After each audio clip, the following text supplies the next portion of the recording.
Good morning, students. Let's continue the last class. In last class, we studied the figures of speech.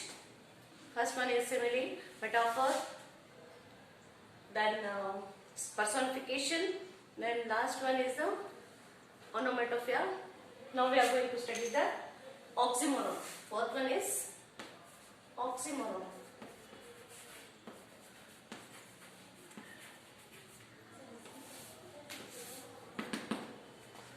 Oxymoron is also one of the important figure of speech, and it contains or it seems to contradict each other, means opposite words in a sentences. So here oxymoron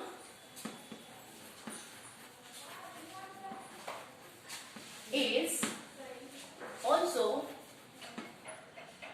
another figure of speech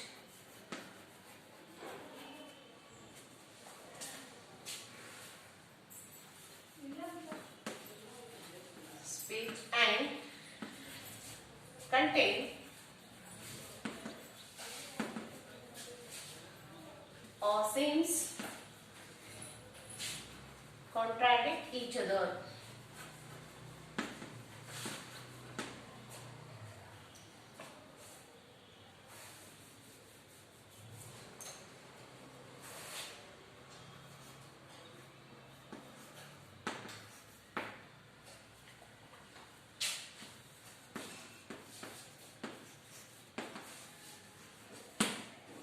See here, it is contradict each other, means opposite sides. In a sentence, two opposite words are there. For example, he is, take an example, he is clearly confused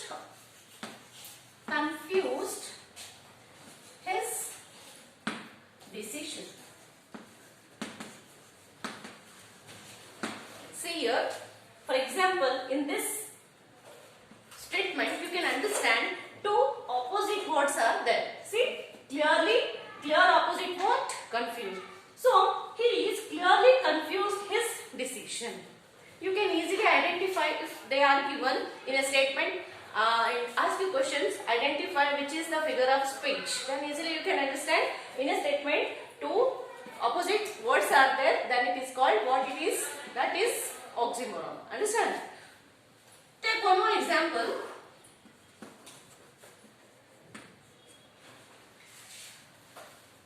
The politician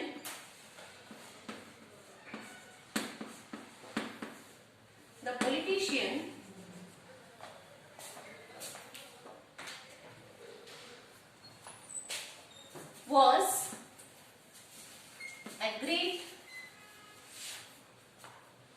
to disagree.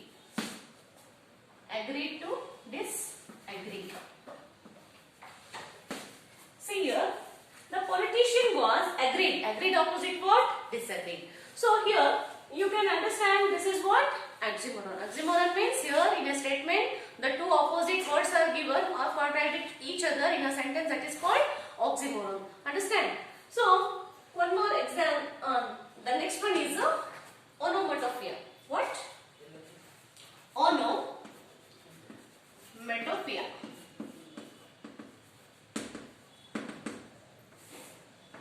This is easy and very important. This is also one of the important figure of speech, and what it contains the sounds of the things. It contains the sound of a thing. It is another figure of speech. It is another figure of speech, and it contains what? The sounds of a things. The sounds of a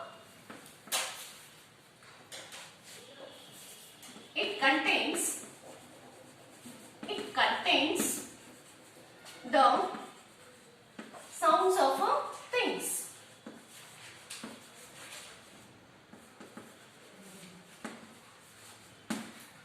Sounds of things like the buzzing bees flew away. See, one more example. Through the example you can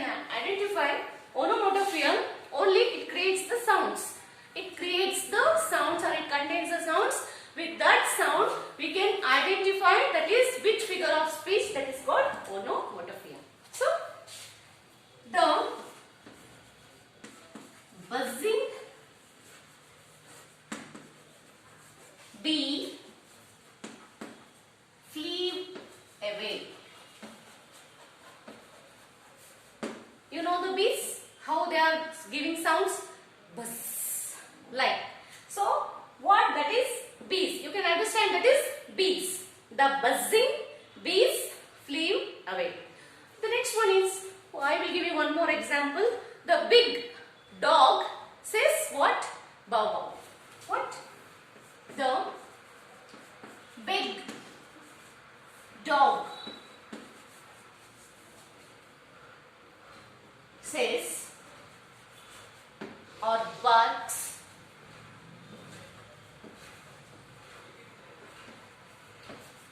bow wow. Bow wow. Okay. So here this onomatopoeia contains what? The sounds of a things, the sounds of a animals. That's called the buzzing bee flew away. Buzzing sound. So this sound indicates onomatopoeia. Here the big dog says bow wow. Bow wow is what? No onomatopoeia. Understand? So give one more example. For example, the snake say what? The snake sound what it comes? Hiss. The bird sounds then. So these are sounds creating, no? That sounds is called as a onomatopoeia. Understand? I hope you understand these what explanation. And one more, that important apostrophe. Apostrophe is also very important for that. It is also one of the figure of speech, and alliteration is also one of the important figure of speech. Alliteration and what that is apostrophe. Apostrophe means in a sentence which comes the exclamatory mark. Understand? This is what? Exclamatory mark. In this mark you can identify apostrophe, means apostrophe figure of speech. In a sentence, if they are given apostrophe mark, you can easily say that apostrophe figure of speech. Understand? I hope you understand this all figure of speech. In next class, I will give you some other grammatical, some other grammars. Thank you.